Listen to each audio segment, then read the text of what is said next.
Chers amis, bonsoir. Je viens de se retrouver sur la zone de la 100.3 et 17h02 dans le studio de Christ Radio. Nous sommes ensemble en ce vendredi 9 juillet 2021. Nous vous rappelons donc ce soir, pour la première fois à 21h, il y aura à cœur ouvert, une nouvelle émission que vous propose à 100.3 avec notre sœur Laurence. Nous sommes dans l'épître aux Éphésiens. Nous allons relire ensemble l'Éphésiens chapitre 3. Qui est une épître assez compliquée. Il faut reconnaître que l'épître aux Éphésiens est quand même assez compliqué. Mais je pense qu'avec la suite, ça va devenir de plus en plus simple. Alors voilà pourquoi. Éphésiens chapitre 3 verset 1. Voilà pourquoi, moi, Paul, prisonnier du Christ pour vous, les non-juifs, alors ce qu'on appelle les lettres de la captivité. Je crois qu'il y a Philippiens, il y a Colossiens, il y a Philémon, il y a Éphésiens. Je crois que ce sont les 4 épîtres de la captivité. Vers les années peut-être 58, je pense que Paul a dû être arrêté du côté de Césarée et de Philippe. Il a dû passer deux années là-bas avec... c'est la fin des Actes des Apôtres, non? Puis après, il va rester encore au moins 2 bonnes années à Rome, où il sera encore gardé en prison. Mais bon, il aura quand même un bâtiment dans lequel il pourra recevoir les gens comme il veut. Il sera gardé, mais d'une manière quand même assez souple. Et donc les épîtres de la captivité sont les épîtres que Paul aurait écrits donc à la fin de sa vie, lorsqu'il était en captivité, soit à Césarée de Philippe, soit à Rome. Voilà. Donc voilà pourquoi, moi, Paul, prisonnier du Christ pour vous, les non-juifs. On a dû vous dire comment m'est venue cette grâce de Dieu que j'ai reçue pour vous. Alors, il nous a dit dans Éphésiens 3 qu'il nous donne la chance d'avoir une bonne compréhension du mystère de Dieu sur les hommes. Et lui-même il dit, on a dû vous dire comment m'est venue cette grâce de Dieu que j'ai reçue pour vous. La première grâce de Dieu qu'il a reçue, forcément, c'est sa conversion dans Actes au chapitre 9, chapitres 22 et 26, puisqu'on raconte 3 fois sa conversion dans les Actes des Apôtres. On a dû vous dire comment une révélation m'a fait connaître ce plan mystérieux dont je vous ai parlé en peu de mots. Et donc il a essayé de nous révéler, de nous dire ce qu'était le plan de Dieu sur les hommes et sur les femmes, sur l'homme et la femme en général. C'est assez pour que vous puissiez apprécier l'intelligence que j'ai du mystère du Christ. Il se flatte un peu. L'humilité de Paul qui montre quand même que oui, mais c'est assez pour que vous puissiez apprécier l'intelligence que j'ai du mystère du Christ. L'humilité de Paul qui est extraordinaire, moi je trouve ça magnifique et très beau. Verset 5 dans Éphésiens chapitre 3 toujours. Il n'avait pas été révélé aux humains des temps passés. C'est pour ça qu'il y a une ancienne alliance et qu'il y a une nouvelle alliance. Dans l'ancienne alliance, on voit comment Dieu va protéger d'une manière particulière son peuple, et les autres peuples, on ne sait pas à qui ils appartiennent. Le peuple de Dieu, c'est le peuple d'Israël. Les autres peuples, ce n'est pas le peuple de Dieu. Et c'est pour ça qu'il y a, dans l'Ancien Testament, il y a quand même une division claire et nette qui se fait entre ceux qui ont été choisis par Dieu et les autres.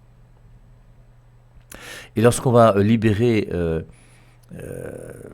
le peuple d'Israël qui sera esclave en Égypte et qui va traverser le Jourdain pour entrer dans la terre promise, on va donner des villes entières. On dit, telle ville-là, prenez-la, passez tout le monde par le fil de l'épée.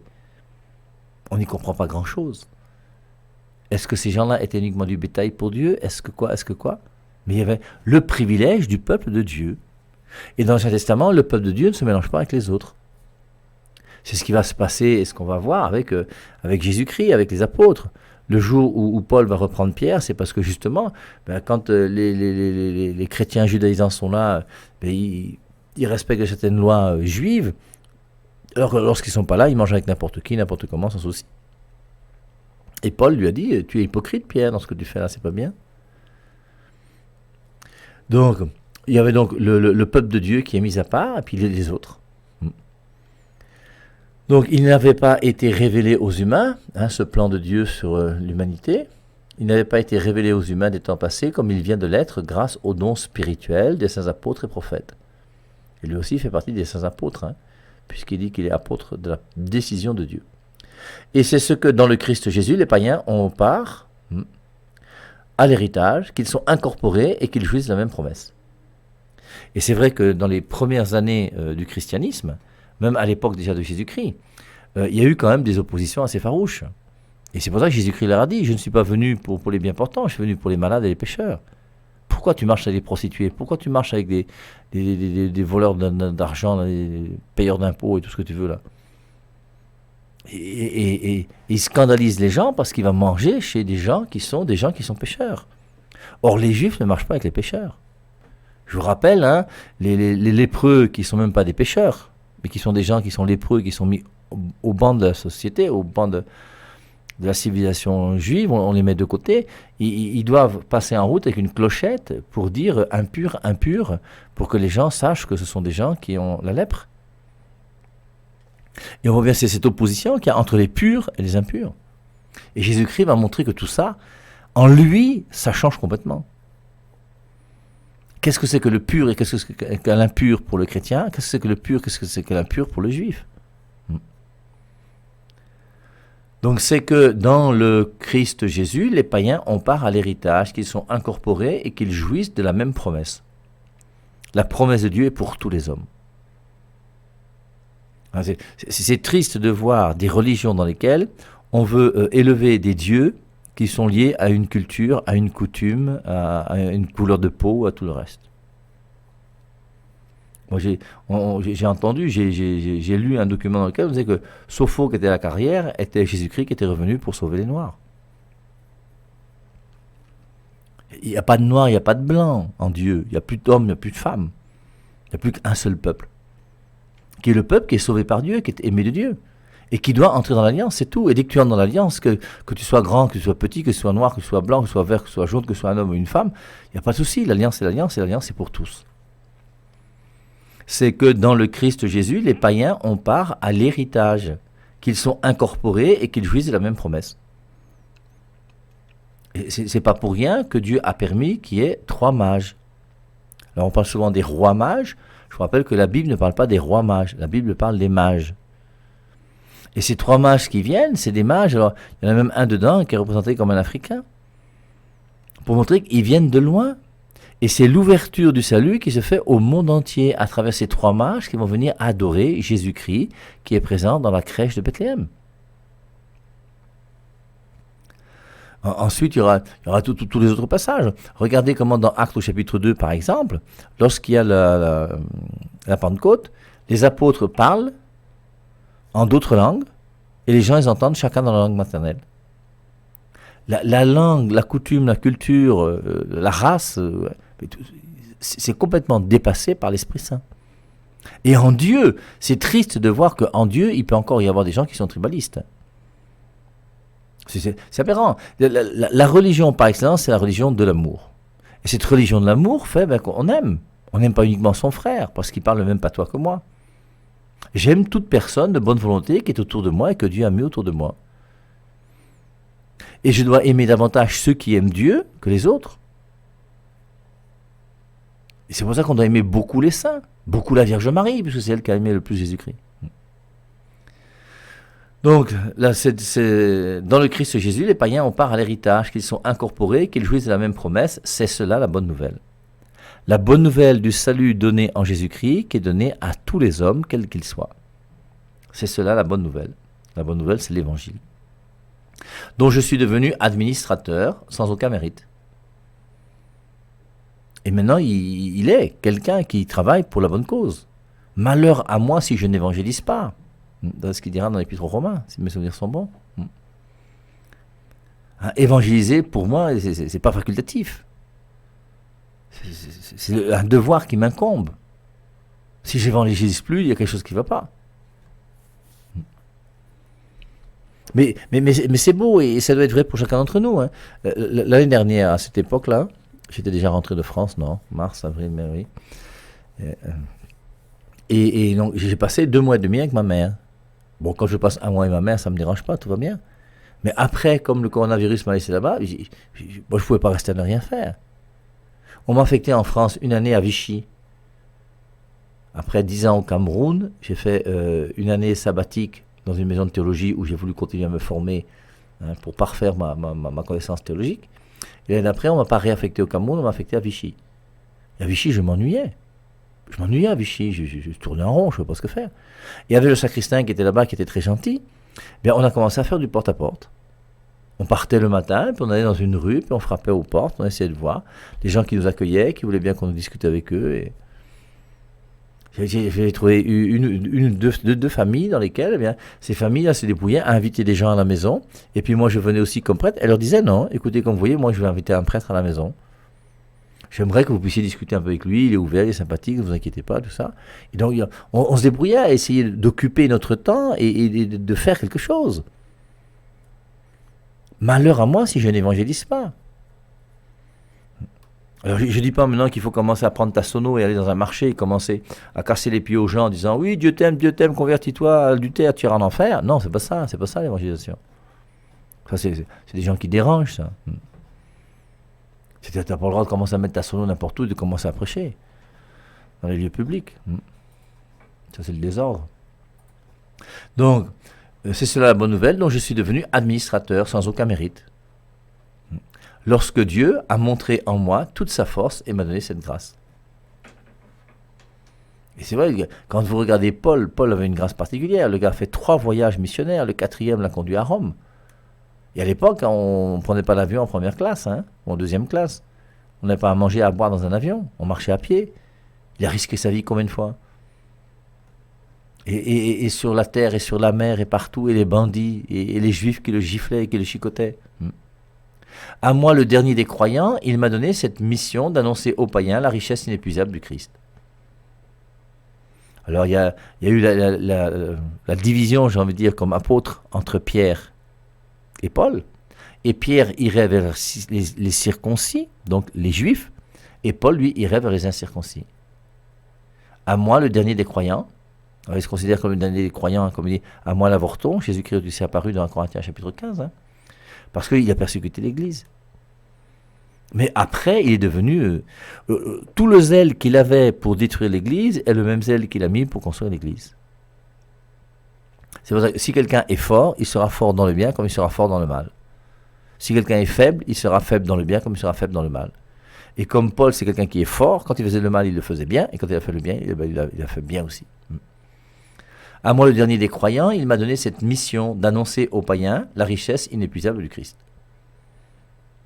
Et de mettre en lumière la réalisation du plan mystérieux caché depuis toujours en Dieu, créateur de l'univers. Alors, la question qu'on peut se poser, nous, c'est qu'est-ce que nous faisons, nous?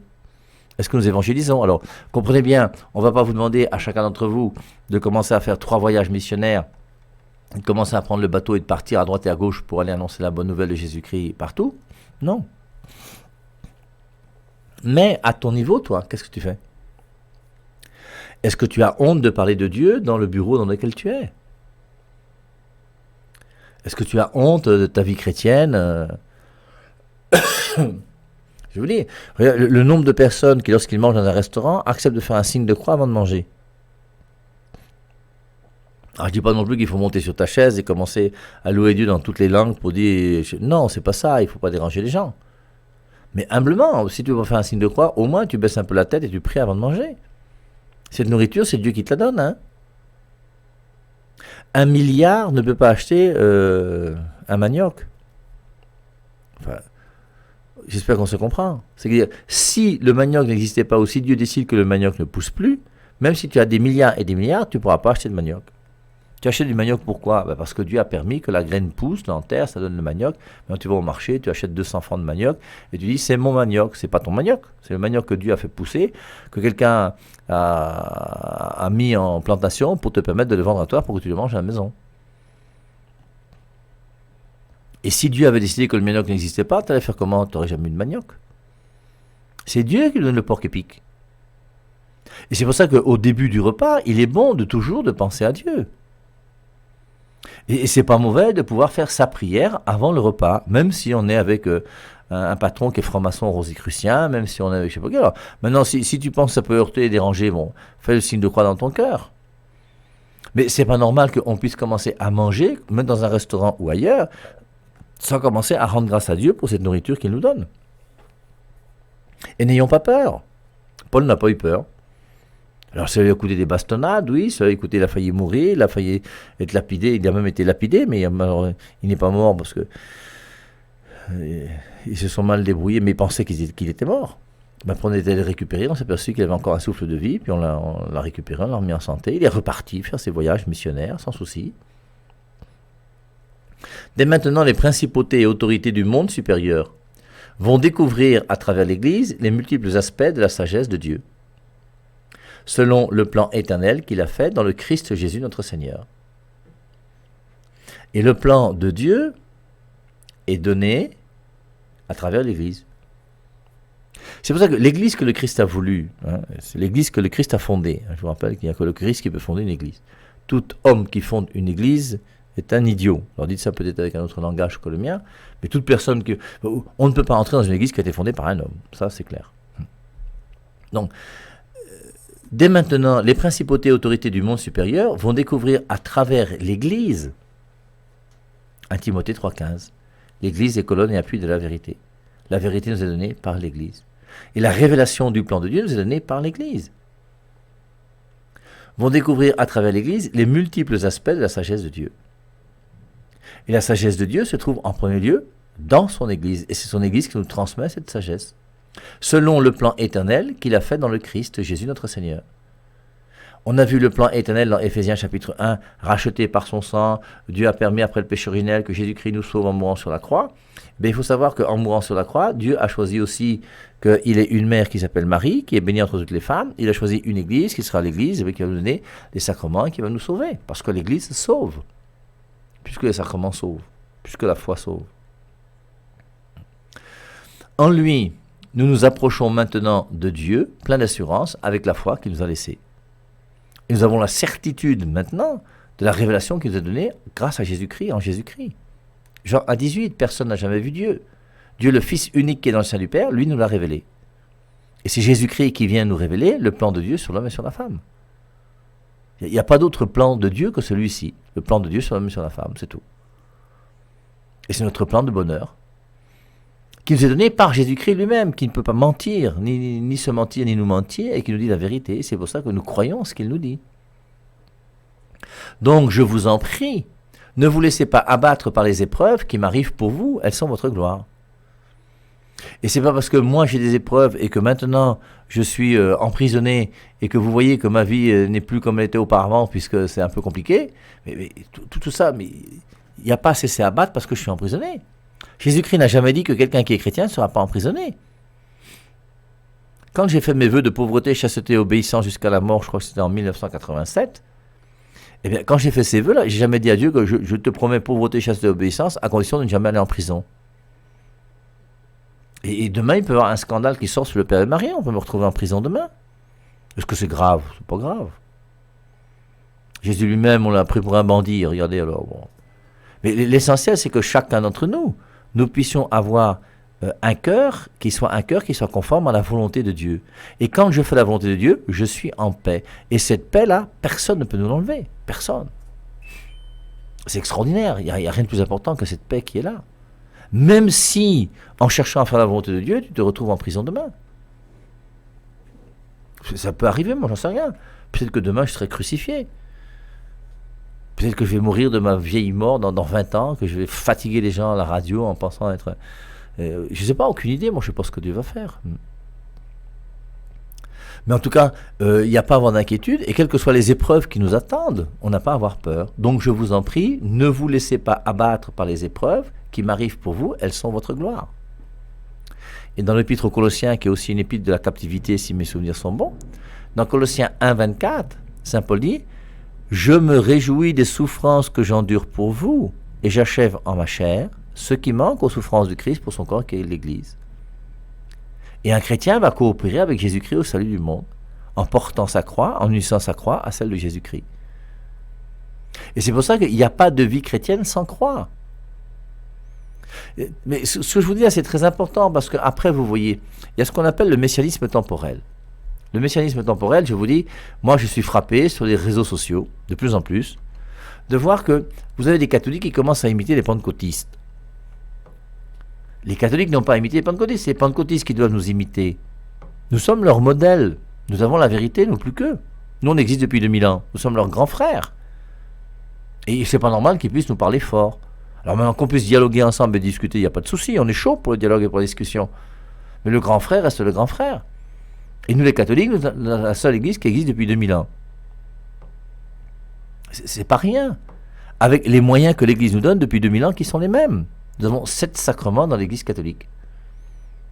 Et au bout d'un moment, alors, quand les catholiques sont des catholiques qui ne sont pas bien déterminés dans leur connaissance de ce qu'est leur religion, leur église, ils commencent à imiter beaucoup les autres. Si bien qu'aujourd'hui, vous avez même des prêtres catholiques qui imitent les pentecôtistes. Qui commencent à vouloir chasser les démons comme les pentecôtistes. Qui commencent à vous annoncer même des bénédictions dans vos vies comme les pentecôtistes. Je proclame au nom de Jésus-Christ que pendant ce mois de juillet, il n'y aura ni deuil, ni rien dans ta vie. Mais ça, c'est du mensonge. C'est du mensonge.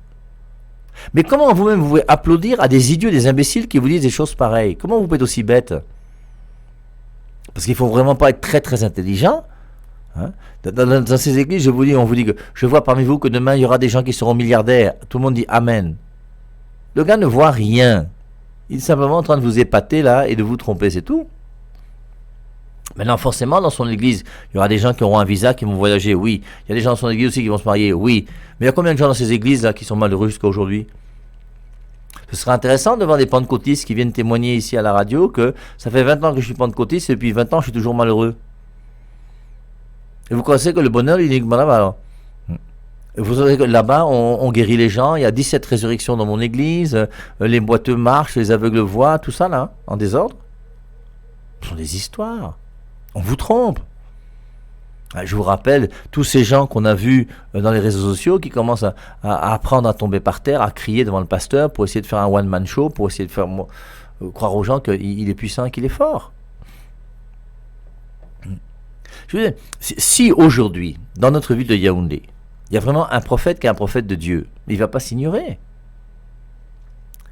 Dieu va permettre que dans son église, quelqu'un vienne sans bras. Et la personne qui arrive dans son église sans bras, qui prie simplement et que ses deux bras repoussent. Terminé. Je vous avais dit, moi, à l'époque où Tsalaï Samba chauffait beaucoup ici à Yaoundé, je veux dire que moi, je suis prêt à porter le sac de Tsalaï Samba à une condition, c'est que lui et moi, on aille ensemble au centre des handicapés de Itoukébé. Arrivé au centre des handicapés de Itoukébé, quand tous ceux qui sont sur les fauteuils roulants vont commencer à marcher, moi-même, je sors du centre d'Itoukébé en portant le sac de Tsalaï Samba. Tibi Yushua, il est où aujourd'hui? Il soigne les gens, il guérit les gens, et lui a une petite maladie, il a pris en quelques heures, il est mort. C'est quoi ces histoires alors? Donc tu fais des miracles pour les autres et pour toi tu es incapable de faire un miracle pour ta vie. Il faut que nous soyons logiques. Et il faut que nous puissions comprendre ce que Paul nous dit dans son épître. Il est en captivité, il est persécuté, il porte sa croix. Et tous ces pasteurs qui vous disent qu'il n'y a pas de croix, là, envoyez-les balader. Un pasteur qui vous dit que viens chez moi, tu vas guérir, il n'en sait absolument rien du tout. Il n'en sait rien. Et s'il était aussi fort que ça, qu'il aille, je vous dis, non, à l'hôpital général, à l'hôpital central. Il y a beaucoup de gens qui ont réagi au moment du Covid. Où sont ces pasteurs qui soignent tout le monde, là? Pourquoi ils n'ont pas supprimé le Covid une fois? Parce qu'ils ne peuvent pas, c'est tout. Et sinon, ils vous leurrent et ils vous trompent. Il n'y a pas de vie chrétienne sans croix. La croix fait partie de la vie divine, de ta vie chrétienne. Et cette vie chrétienne, oui, implique des souffrances, des difficultés. Au nom de Jésus-Christ, je proclame que les moustiques vont jamais te piquer. Mais c'est quoi ces histoires-là? Je proclame au nom de Jésus-Christ qu'il n'y aura pas de décès dans ta famille. Je proclame au nom de Jésus-Christ que d'ici 4 jours, tu recevras une bonne nouvelle et que tu auras de l'argent. Mais ça, c'est du fétichisme stupide de bas de gamme qui ne vaut absolument rien du tout. Et ne vous laissez jamais berner par des bêtises pareilles.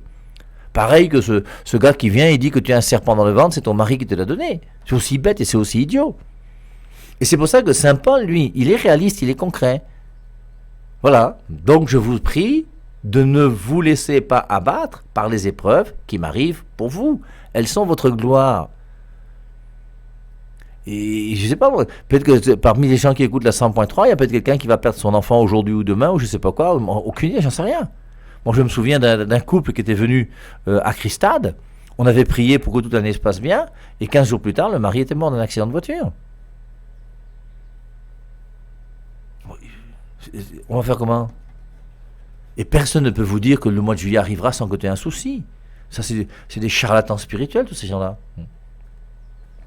Et maintenant, je mets mes genoux et maintenant, je me mets à genoux devant le Père, de qui toute patrie, toute famille céleste a reçu son nom, car patrie vient de Père. Alors, dans la traduction de Jérusalem, c'est pourquoi je fléchis les genoux en présence du Père, de qui toute paternité, au ciel sur la terre, tire son nom. Toute paternité tire son nom de la paternité même de Dieu. C'est pour ça que Matthieu 23,9 qui dit « N'appelez personne Père sur la terre, car un seul est votre Père, celui qui est aux cieux », ne veut pas dire qu'il ne faut pas appeler un prêtre Père. Ne dit pas qu'il ne faut pas appeler un papa Père. Et je vous rappelle qu'il y a 1100 versets dans la Bible où on parle de nos pères. Donc c'est pour ça que tu prends un seul verset toi, pour faire ta théologie. Il faut commencer à travailler un peu mieux les Écritures et être un peu moins bête. Continuons, Éphésiens chapitre 3, verset 16. Que vous receviez de lui la force, à la mesure de sa gloire inépuisable, et soyez affermis intérieurement par son esprit. Qu'on reçoive de lui la force. On verra dans Éphésiens 6, 10 les armes du chrétien. Et dans les armes du chrétien, il est fortifiez-vous de sa force souveraine. Tu dois te fortifier de la force même de Dieu. Que vous receviez de lui la force. C'est de lui qu'on reçoit la force. Et aujourd'hui, dans l'Évangile, il dit, si on vous amène devant des tribunaux, ne vous inquiétez pas, l'Esprit Saint parlera en vous. Il vous dira ce qu'il faut dire, sans inquiétude. Que le Christ habite en vos cœurs par la foi. Alors, c'est aussi intéressant. Maintenant, c'est vrai que la question qu'il faudrait se poser, c'est que le Christ habite en vos cœurs par la foi. Mais quelle foi? Est-ce qu'il y a plusieurs fois? Et dans Éphésiens chapitre 4, verset 4, il va dire qu'il y a une seule foi, un seul Seigneur. Il y a une seule foi. Quelle foi? La foi qui vient d'où? La foi qui vient de quoi? La foi des protestants? La foi des luthériens? La foi des calvinistes? La foi des intégristes? La foi des témoins de Jéhovah? La foi des musulmans? La foi des nouvelles églises? Quelle foi? Que le Christ habite en vos cœurs par la foi. Et c'est important qu'on puisse bien réfléchir sur la foi. Qu'est-ce que c'est que la foi? Est-ce qu'il y a une vraie foi, oui ou non? Que vous preniez racine dans l'amour pour vous construire sur lui. Que le Christ habite en vos cœurs par la foi. Que vous preniez racine dans l'amour pour vous construire sur lui. Et la foi et l'amour sont liés ensemble. Je vous lis Galates chapitre 5, verset 6. Quand on est dans le Christ Jésus, avoir ou non la circoncision n'est plus une valeur. La circoncision de l'Ancien Testament, Genèse chapitre 17, Dieu qui fait alliance avec Abraham, n'est plus une valeur pour nous aujourd'hui. Seule vaut la foi qui agit grâce à l'amour. La foi qui implique des œuvres de charité. La foi sans les œuvres est morte.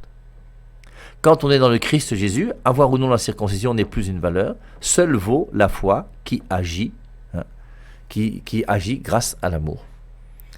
Et donc, sans la charité, je ne suis rien. 1 Corinthiens 13,2. Si j'ai la foi jusqu'à transporter les montagnes, mais que je n'ai pas la charité, je ne suis rien.